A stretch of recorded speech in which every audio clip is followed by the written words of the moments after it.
और ताजा खबर है, खेरसॉन में रूस ने भीषण हमला किया है। खेरसॉन में रूसी सेना को कामयाबी मिली है। खेरसॉन के 7 गांवों पर रूस ने कर लिया है कब्जा।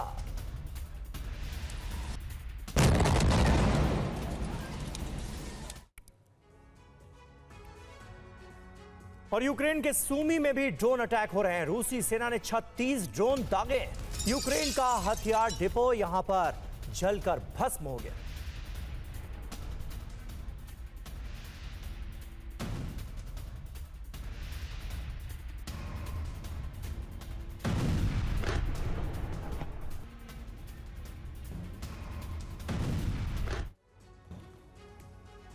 और ट्रंप पुतिन की हंगरी में होने वाली मुलाकात से पहले ट्रंप ने यूक्रेन के राष्ट्रपति ज़ेलेंस्की को जो झटका दिया है, उसने पूरे यूरोप की नींद उड़ा दी। नेटो और यूरोप ने मान लिया है कि अब रूस का सामना अमेरिका के बिना करना पड़ेगा। और यही वो डर है जिसने यूरोपीय देशों को अपने अपने लेवल पर तैयारी करने के लिए मजबूर कर दिया है।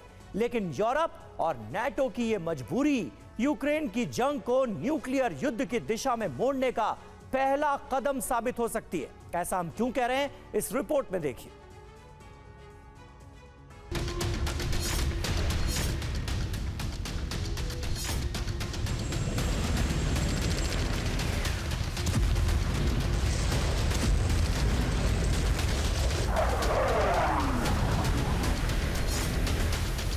यूक्रेन के विरुद्ध रूस ने जिस गति से युद्ध को आगे बढ़ाया था, उसमें थोड़ी कमी आने का कारण ये नहीं है कि क्रेमलिन युद्ध में कमजोर पड़ रहा है,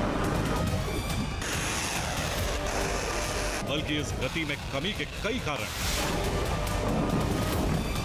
जिसमें पहला है बड़े भूभाग पर रूसी सेना का कब्जा, दूसरा है पूर्वी यूक्रेन से आगे न बढ़ने की इच्छा, तीसरा है कब्जे वाली स्थिति पर युद्ध विराम का फैसला, और चौथा है भविष्य के लिए हथियार भंडार को भरना।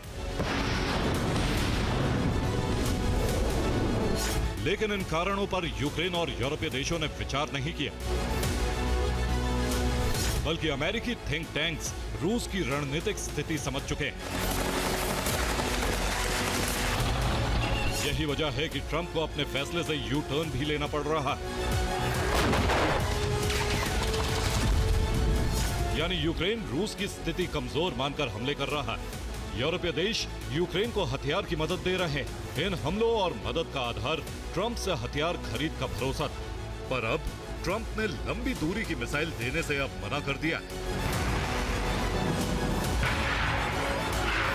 जिससे हालात अचानक बदल गए। अब हालात ये हैं कि यूरोप और यूक्रेन को भरोसा हो चुका है कि ट्रंप का रुख पुतिन के प्रति न सिर्फ नर्म है, बल्कि वो यूक्रेन और यूरोप को गुमराह भी कर रहे हैं।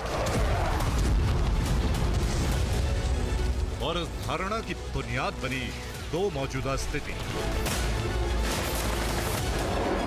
जिसमें ट्रंप ने हंगरी में पुतिन से मुलाकात का प्लान बनाया है, तो दूसरी तरफ वॉशिंगटन में ज़ेलेंस्की से मुलाकात के बावजूद उम्मीदों को ट्रंप ने तोड़ दिया।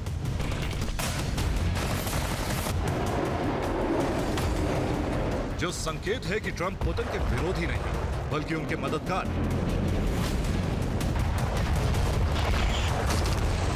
इसीलिए यूरोप ने अब अपना अलग रास्ता चुनने का फैसला कर लिया। यही नहीं, जर्मनी ने यूरोप को तुरंत कुछ जरूरी कदम उठाने पर जोर भी दिया। शांति के लिए सैन्य मजबूती को अनिवार्य शर्त बता दिया, जिसका साफ मतलब है कि अब नाटो और यूरोप ट्रंप के भरोसे नहीं बैठना चाहते। लेकिन सवाल यह है कि नाटो और यूरोप बिना ट्रंप के आगे बढ़े तो क्या हो? अनुमान की जमीन पर कहा जा सकता है कि यूरोपीय देश खुद लंबी दूरी के हथियार यूक्रेन को देंगे, यूक्रेन को रूस के अंदर तक हमला करने की अनुमति देंगे। शांति सेना के बहाने यूरोपीय सेना यूक्रेन में तैनात होगी, अमेरिकी हथियारों की तैनाती यूरोप की सीमा पर होगी, और मुमकिन है कि फ्रांस अपने न्यूक्लियर हथियारों की तैनाती को विस्तार दे। लेकिन इसका यह मतलब नहीं है कि रूस दबाव में आ जाएगा, बल्कि रूस का कदम और भी ज्यादा विनाशकारी हो सकता है। कदम होगा न्यूक्लियर हथियारों का इस्तेमाल, यानी परमाणु युद्ध का द्वार खुलने का खतरा बढ़ जाएगा। लेकिन फिलहाल इसकी आशंका कम है। ऐसा इसलिए क्योंकि हमलों की गति घटाकर रूस ने हथियार भंडार को विस्तार दे दिया है। भविष्य में कई मोर्चे खुलने की आशंका की रणनीति के तहत रूस ने भारी संख्या में हथियार बनाए। इन निर्मित हथियारों के निरीक्षण के लिए खुद रूसी सुरक्षा परिषद के उपाध्यक्ष टेस्टिंग रेंज पहुंचे थे। कपुस्तिन यार में मौजूद इस टेस्टिंग रेंज में उन्होंने रूस की नई ताकत को देखा। अस्त्राखान क्षेत्र में मौजूद इस टेस्टिंग रेंज में ड्रोन, तोप, एयर डिफेंस आर्टिलरी जैसे हथियार देखे गए, जिससे पता चलता है कि रूस ने हथियारों का निर्माण ही नहीं किया बल्कि इस निर्माण की गति तीव्र थी।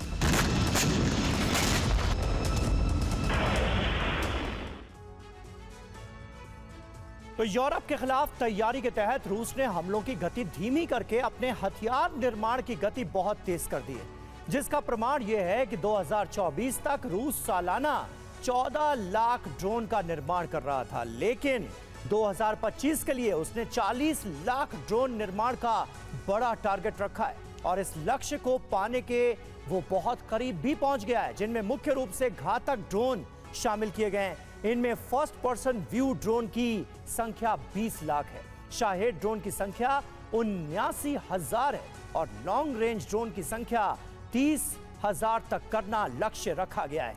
ऐसे ही रूस ने 2025 के लिए 2500 मिसाइल निर्माण का लक्ष्य रखा था, जो अगले 2 महीने में हासिल भी हो जाएगा। इसे मुख्य रूप से 2 मिसाइल पर रूस ने फोकस किया है। पहली इस्कंदर मिसाइल जिसकी संख्या 750 है और दूसरी KH-101 मिसाइल जिसकी निर्माण संख्या 560 के लक्ष्य पर रखी गई थी।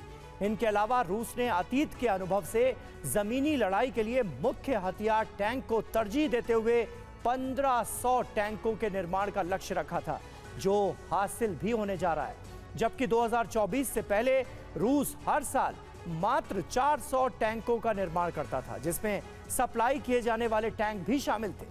इनमें भी रूस ने सबसे ज्यादा T-90M टैंक के निर्माण पर फोकस किया, जिनमें नए टैंकों की संख्या दिसंबर तक 250 होगी।